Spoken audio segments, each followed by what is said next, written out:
লোভনীয় হয়েছে আর খেতেও কিন্তু অসাধারণ হয়। দেখুন আমগুলো কিন্তু কত সুন্দরভাবে সেদ্ধ হয়ে গেছে, অথচ একটা আমও কিন্তু গলে যায়নি।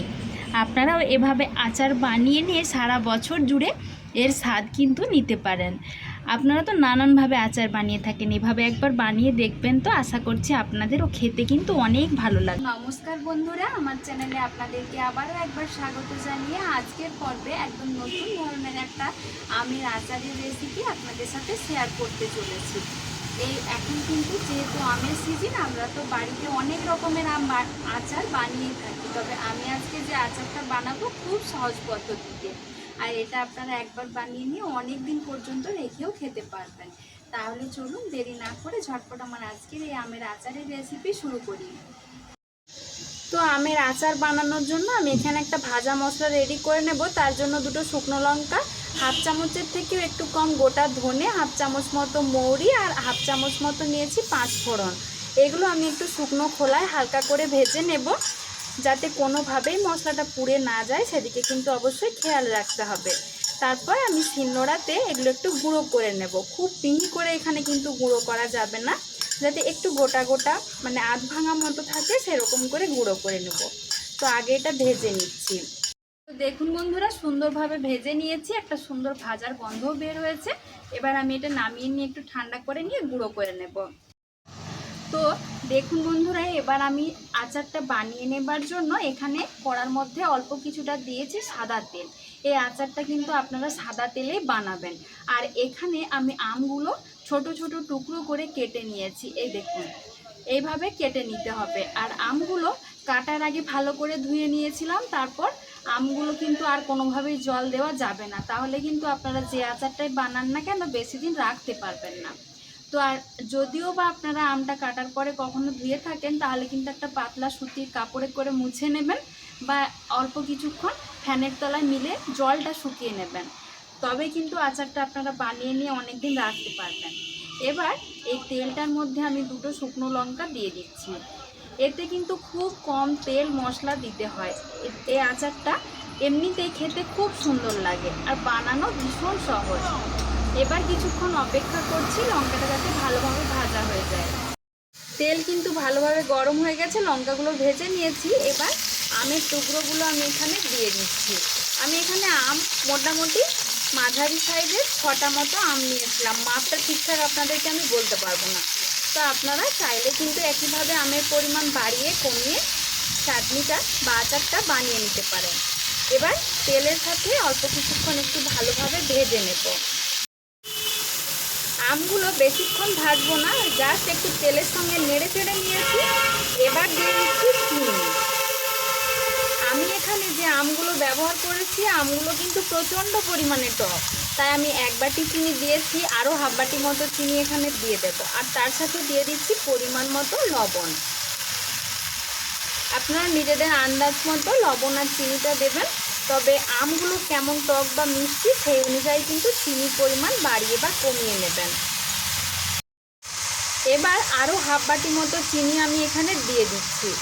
আমি এখানে চিনি আর আম একই সাথে দিয়ে ঢাকা দিয়ে গ্যাসের আঁচ কমিয়ে আমগুলো সেদ্ধ করে নেব, তবে কিন্তু আমি যে আচারটা বানাচ্ছি সেটা একদম পারফেক্টভাবে তৈরি হবে। এখানে কিন্তু হলুদ দেওয়া যাবে না, এই আচারটা কিন্তু একটু সাদা সাদা হবে। তো এইভাবে আমি ঢাকা দিয়ে কিছুক্ষণ রেখে দিচ্ছি।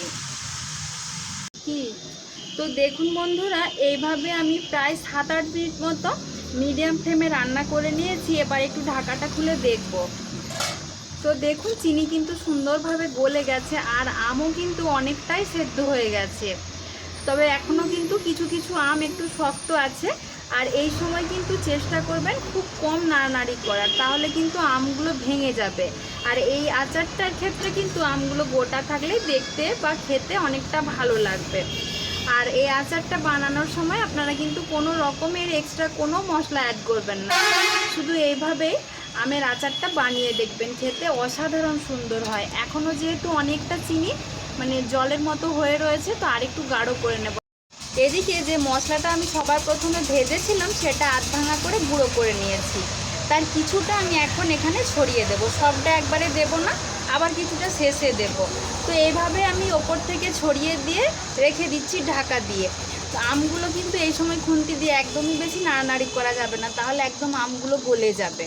তো দেখুন, আমি একটা আম আপনাদেরকে তুলে দেখিয়ে দিচ্ছি। আমগুলো কত সুন্দরভাবে কিন্তু সেদ্ধ হয়ে গেছে, অনেকটা স্বচ্ছ হয়ে গেছে। যখন এভাবে স্বচ্ছ হয়ে যাবে তখন বুঝে নেবেন যে আমগুলো কিন্তু ঠিকঠাকভাবে সেদ্ধ হয়ে গেছে। তো আরও কিছুক্ষণ ফুটিয়ে একটু গাঢ় করে নেব। তো দেখুন বন্ধুরা, আচার কিন্তু ঠিকঠাকভাবে তৈরি হয়ে গেছে, আর রসটাও কিন্তু অনেকটা শুকিয়ে গেছে। ঠান্ডা হয়ে যাওয়ার পর এটা আরও অনেক শুকিয়ে যাবে। এবার যে ভাজা মশলাটা বাকি রেখে দিয়েছিলাম সেটা দিয়ে দিচ্ছি। আমি এখানে সবটা দেবো না, এতটা দিলে অনেকটা বেশি হয়ে যাবে। আর অল্প কিছুটা দিচ্ছি, আর এটা রেখে দেবো। অন্য যে কোনো আচার বানানোর ক্ষেত্রে কিন্তু এটা ব্যবহার করা যাবে, খেতে সুন্দর লাগবে। তো একদম হালকা হাতে একটু নাড়াচাড়া করে দিচ্ছি, আর গ্যাসের ফ্লেমটা এবার বন্ধ করে দেবো। তারপর এভাবে একটু রেখে দিচ্ছি যাতে ঠান্ডা হয়ে যায়। তারপর আপনাদেরকে পরিবেশন করে আমি দেখিয়ে দেবো যে আচারটা কত সুন্দরভাবে তৈরি হয়েছে। তো দেখুন বন্ধুরা, এখন আমার আচারটা কিন্তু পুরোপুরি ঠান্ডা হয়ে গেছে। এবার আমি থালাতে পরিবেশন করেও আপনাদেরকে দেখিয়ে দিচ্ছি। দেখুন বন্ধুরা, আচারটা আমি একটা বাটির মধ্যে নামিয়ে নিয়েছি। দেখতে কতটা লোভনীয় হয়েছে, আর খেতেও কিন্তু অসাধারণ হয়। দেখুন, আমগুলো কিন্তু কত সুন্দরভাবে সেদ্ধ হয়ে গেছে, অথচ একটা আমও কিন্তু গলে যায়নি।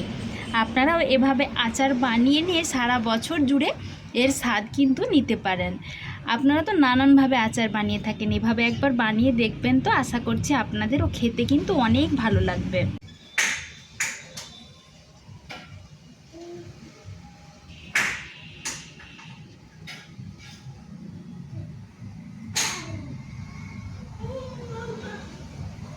দেখলেন তো বন্ধুরা, মাত্র কয়েকটা উপকরণ দিয়ে, একদম কম মশলা দিয়ে এই আচারটা কিন্তু আপনারাও সহজে বাড়িতে বানিয়ে নিতে পারবেন। আপনারা তো অনেক ধরনের আচার হয়তো বাড়িতে বানিয়েই থাকেন, তবে এই আচারটা একবার বানিয়ে দেখবেন, খেতে অসাধারণ সুন্দর হয়। আমের সিজন থাকতে থাকতে এটা বানিয়ে নেবেন, না হলে কিন্তু আফসোস থেকে যাবে।